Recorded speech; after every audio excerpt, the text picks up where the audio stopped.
పార్వతీపురం మన్యం జిల్లా పార్వతీపురం మండలం గంగాపురం పంచాయతీ తొక్కుడు వలస గ్రామానికి చెందిన కొత్తపాకలో ఉంటున్న కొండ్రగొర రమేష్ విషజ్వరంతో మరణించారు. ఆయనకు భార్య, 2 పిల్లలు ఉన్నారు. భార్యకు పెన్షన్ కోసం అధికారుల చుట్టూ తిరుగుతున్నప్పటికీ అధికారులు పట్టించుకోవడం లేదని సిపిఎం నాయకులు పి రాము తెలిపారు.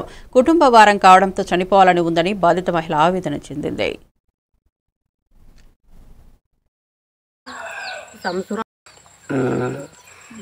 నీ భర్త ఆయన పేరు రమేష్ ఉన్నాడమ్మా?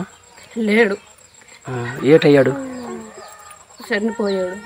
ఎన్నాళ్ళు అవుతుందమ్మా? సంవత్సరం అవుతుంది. సచివాలయం అధికారులు పెన్షన్ పెట్టలేదా? పెన్షన్ ఇవ్వలేదా? ఇవ్వలేదు. రేషన్ కార్డు లేదా? ఎట్లేదు. అయితే పెన్షన్ ఇవ్వలేదు, రేషన్ కార్డు ఇవ్వలేదా?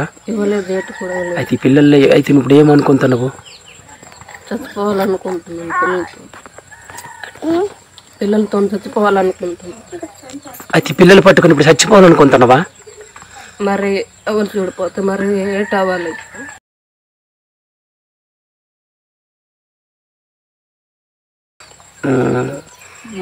నీ భర్త